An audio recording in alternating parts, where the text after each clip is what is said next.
إن الحمد لله نحمده ونستعينه ونستغفره ونعوذ بالله من شرور أنفسنا ومن سيئات أعمالنا من يهده الله فلا مضل له ومن يضلل فلا هادي له وأشهد أن لا إله إلا الله وحده لا شريك له وأشهد أن محمدا عبده ورسوله اللهم صل على محمد وعلى آل محمد كما صليت على إبراهيم وعلى آل إبراهيم إنك حميد مجيد اللهم بارك على محمد وعلى آل محمد كما باركت على إبراهيم وعلى آل إبراهيم إنك حميد مجيد أما بعد فإن خير الحديث كتاب الله وخير الهدي هدي محمد صلى الله عليه وسلم وشر الأمور محدثاتها وكل محدثة بدعة وكل بدعة ضلالة وكل ضلالة في النار أعوذ بالله من الشيطان الرجيم يا أيها الذين آمنوا اتقوا الله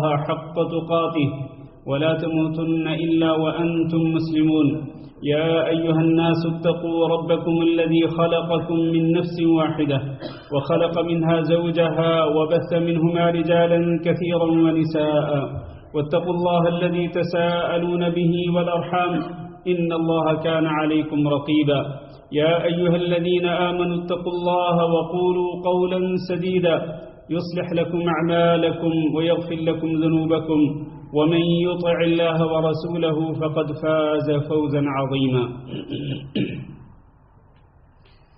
عزیز القدر محترم دوستوں اور بھائیوں اور معززات ماؤں بہنوں بیٹیوں اور خواتین اسلام، آج شعبان کی 25 تاریخ ہے اور آج سے 4 دن کے بعد یا آج سے 5 دن کے بعد ایک ایسے مہینے کی ابتدا ہونے والی ہے کہ جس میں اللہ رب العزت کی رحمتوں کا نزول ہوتا ہے اور اس میں اللہ رب العزت کی طرف سے برکتوں کی بارش ہوتی ہے اور اس مہینے کے اندر اللہ رب العزت بندوں کے گناہوں کو معاف کرتا ہے اور اپنے عبادت گزار بندوں کو جہنم کی آگ سے آزادی کا پروانہ عطا کرتا ہے۔ یہ ایسا مہینہ ہے کہ جو خیر کا یعنی اجر و ثواب کمانے کا موسم بہار کہا جا سکتا ہے۔ سال بھر میں کئی ایسے موسم آتے ہیں اور ان موسموں میں سب سے بہتر موسم نیکی کمانے کا اور اجر و ثواب حاصل کرنے کا اور اللہ رب العزت کا زیادہ سے زیادہ تقرب حاصل کرنے کا سب سے بہتر اور سب سے افضل موسم کی ابتدا ہونے والی ہے۔ اس موسم کے لیے ہمیں ابھی سے کمر بستہ ہو جانا چاہیے اور اس میں اللہ رب العزت کو راضی کرنے کے لیے ابھی سے کوششیں شروع کر دینی چاہیے، کیونکہ یہ مہینہ ایک مہمان کی طرح آئے گا اور جس طرح مہمان آ کر چلا جاتا ہے اسی طرح سے یہ مہینہ آئے گا اور اس کا بھی پتہ بھی نہ چلے گا اور یہ چلا جائے گا۔ تیزی کے ساتھ یہ مہینہ گزر جائے گا اور یہ مہمان اللہ کے پاس واپس چلا جائے گا۔ یہ مہینہ وہ مہینہ ہے کہ جس کو خصوصی امتیازات حاصل ہیں۔ ان امتیازات میں سے ایک یہ ہے کہ اللہ رب العزت نے اس مہینے کو ارکان اسلام میں سے ایک رکن کے لیے خاص کر دیا ہے اور وہ ہے روزے رکھنا، رمضان المبارک کے روزے رکھنا۔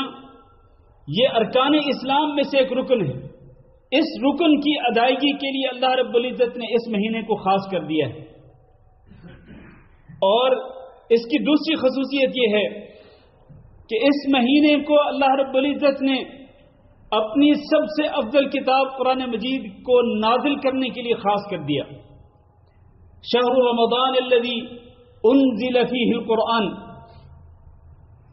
جیسے کہ ابن عباس رضی اللہ تعالیٰ عنہ بیان کرتے ہیں کہ اللہ رب العزت نے اس پورے کے پورے قرآن مجید کو لوح محفوظ سے آسمان دنیا پہ اتارا، بیت العزہ میں اس کو رکھا، اور وہ کب؟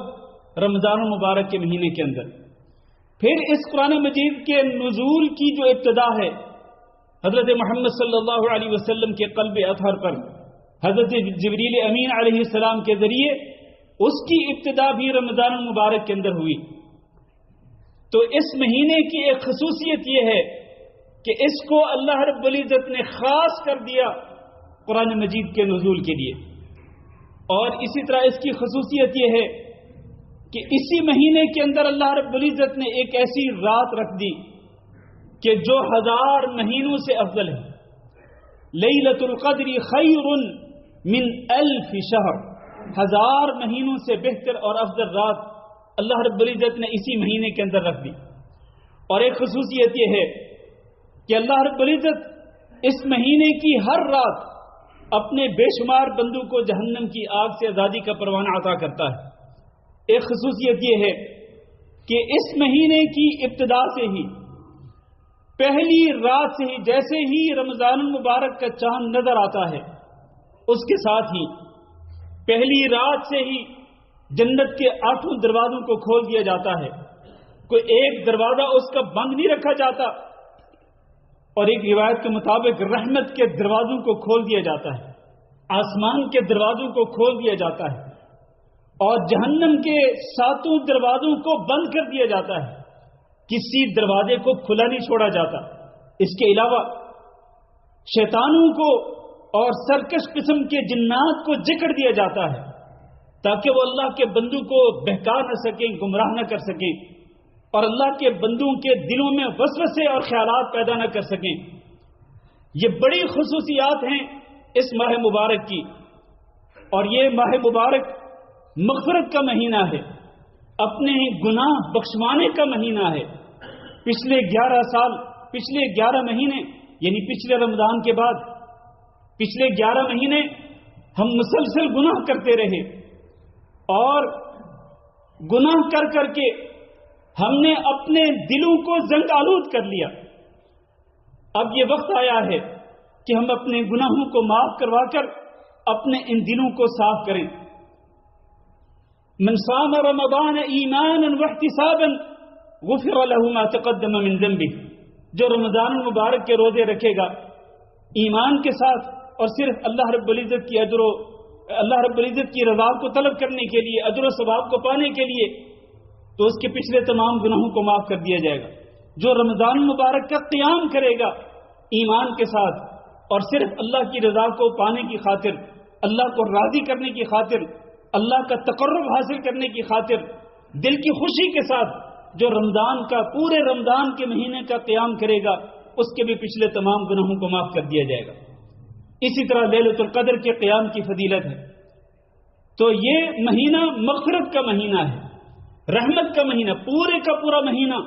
یہ نہیں ہے کہ اس کا ایک عشرہ رحمت کا یا مغفرت کا مہینہ اور ایک عشرہ جو ہے وہ گناہ بخشوانے کا مہینہ، ایک عشرہ جہنم کی آگ سے آزادی حاصل کرنے کا مہینہ. نہیں، پورے کا پورا مہینہ پہلی رات سے لے کر آخری رات، آخری دن کی آخری گھڑی تک یہ رحمتوں کے نزول کا مہینہ ہے اور گناہوں کی بخشش حاصل کرنے کا مہینہ ہے، جہنم کی آگ سے آزادی حاصل کرنے کا مہینہ ہے.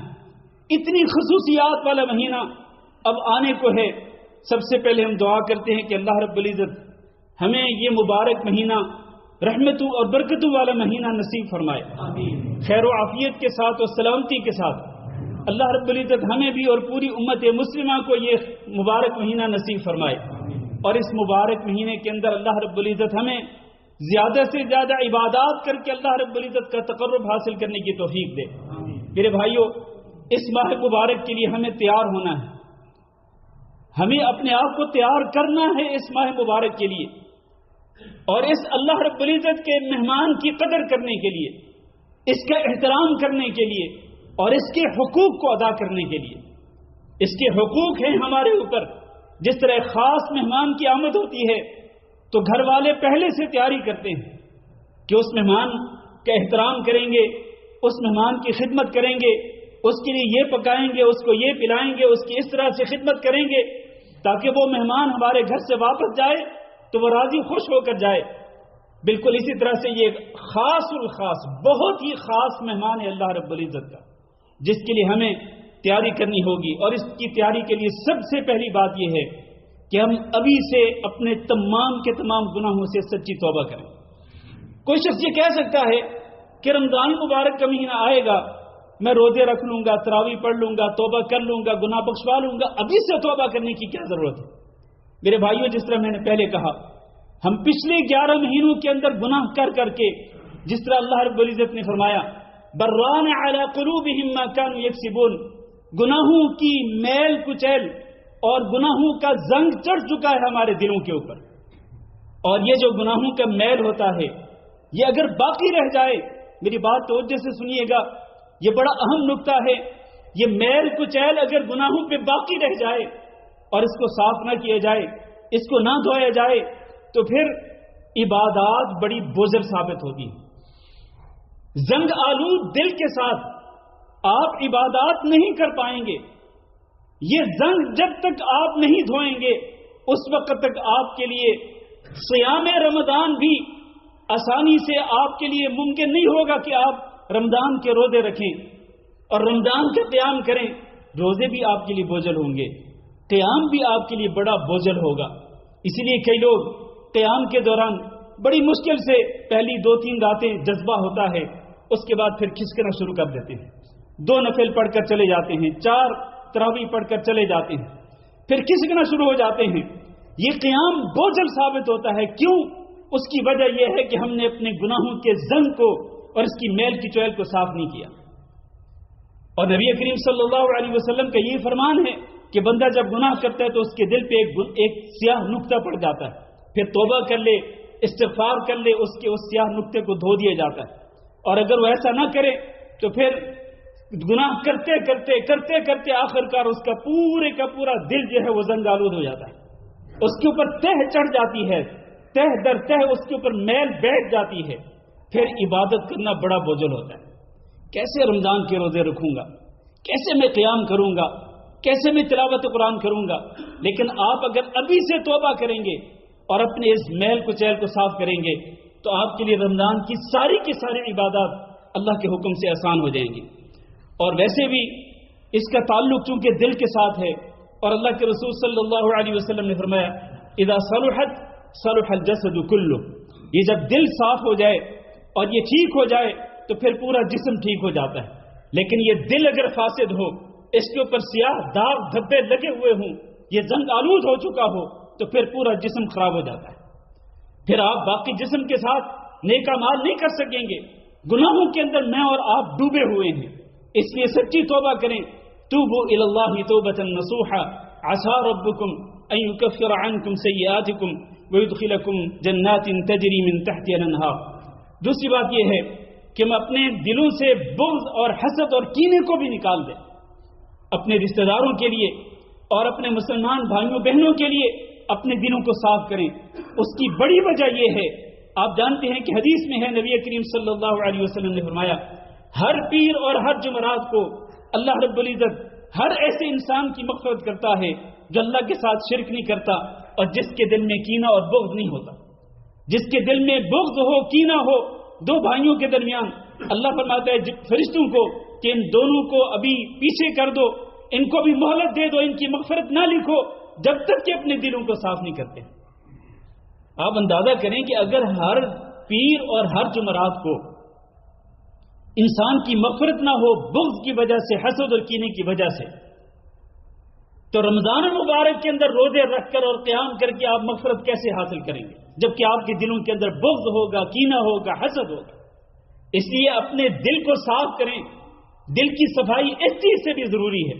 اور تیسری چیز یہ ہے کہ ابھی سے اپنے آپ کو عادت ڈالیں، اپنے آپ کو عادی بنائیں عبادات کرنے کے لیے۔ یہی وجہ ہے کہ نبی صلی اللہ علیہ وسلم شعبان کا مہینہ زیادہ سے زیادہ روزوں میں گزارتے تھے۔ شعبان کے روزے اس طرح سمجھ لیں کہ فرض نماز سے پہلے جس طرح نفلی نماز ہوتی ہے، سنتیں ہوتی ہیں، نفل نماز ہوتی ہے، سنت نفل نماز، اسی طرح سے فرض روزوں سے پہلے یہ نفلی روزے ہیں تاکہ آگے آپ کے لیے فرض روزے رکھنا آسان ہو۔ ابھی سے اپنی عادت ڈالیں قرآن مجید کی تلاوت کے لیے بھی، اور اسی طرح رات کا قیام کرنے کے لیے، تہجد کی نماز پڑھنے کے لیے ابھی سے اپنے آپ کو عادی بنائیں، اور اسی طرح باقی عبادات کے لیے۔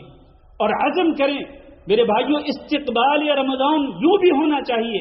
ہر مسلمان جذبے کے ساتھ، شوق اور ولولے کے ساتھ رمضان کا استقبال کرے اور اس عزم کے ساتھ رمضان کا استقبال کرے کہ میں اللہ کے حکم کے ساتھ رمضان مبارک کے مکمل روزے رکھوں گا اور رمضان مبارک کے اندر مکمل میں قیام کروں گا، نماز تراویح پڑھوں گا.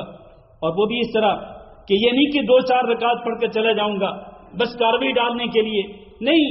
نبی صلی اللہ علیہ وسلم کا فرمان ہے کہ جو شخص ایمان کے ساتھ نماز تراویح شروع کرے اور ایمان کے ساتھ ہی نماز تراویح کو ختم کرے، اس کے لیے پوری رات کے قیام کا ثواب لکھ دیا جاتا ہے.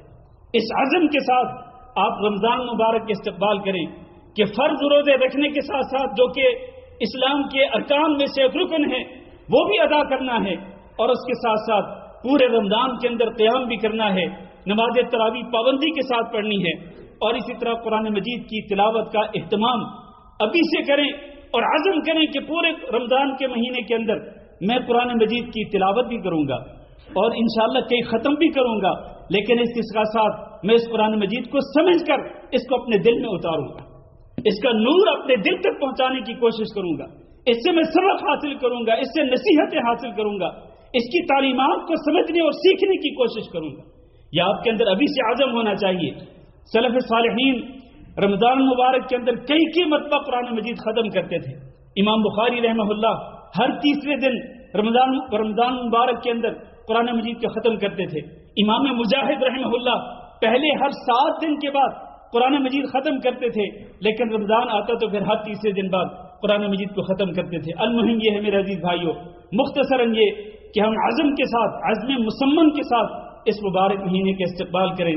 اللہ تعالیٰ سے دعا ہے کہ اللہ رب العزت ہم سب کو یہ مبارک مہینہ نصیب فرمائے اور اس کے حقوق کو ادا کرنے کی توفیق دے. استغفر اللہ لی ولکم ولسائر المسلمین فاستغفروہ انہ هو الغفور الرحیم.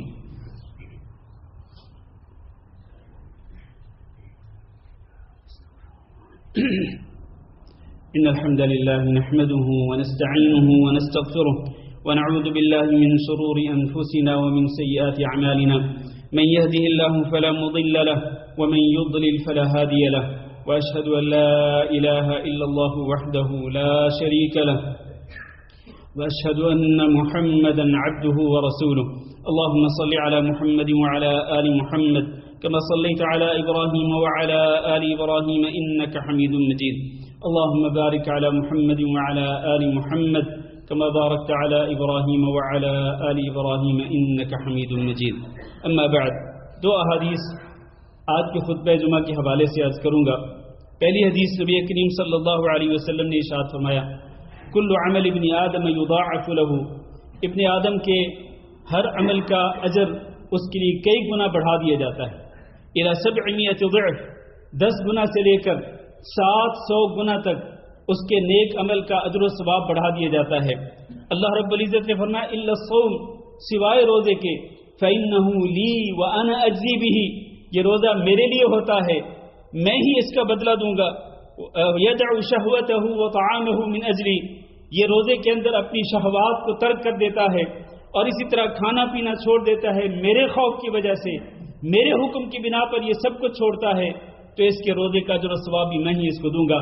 اور اللہ رب العزت کتنا رحمان ہے، رحیم ہے، اکرم الاکرمین ہے.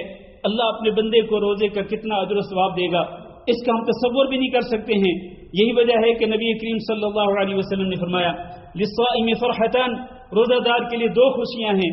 ایک وہ خوشی جو اس کو نصیب ہوتی ہے روزہ افطاری کرتے وقت، اور دوسری خوشی اس کو قیامت کے دن ملے گی جب وہ اللہ رب العزت سے ملاقات کرے گا.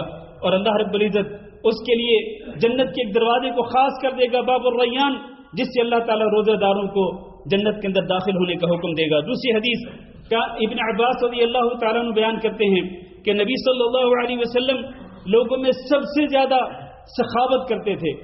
سخاوت کس چیز میں؟ صرف مال خرچ کرنے میں نہیں، بلکہ نیکی کے ہر کام کے اندر آپ صلی اللہ علیہ وسلم سخاوت کرتے تھے، یعنی آگے بڑھ چڑھ کر ہر نیکی کے کام میں حصہ لیتے تھے. اور سب سے زیادہ سخی آپ صلی اللہ علیہ وسلم تب ہوتے جب رمضان مبارک کا مہینہ آتا. حضرت جبریل امین علیہ السلام نبی کریم صلی اللہ علیہ وسلم سے آ کر ملاقات کرتے تو اس وقت آپ صلی اللہ علیہ وسلم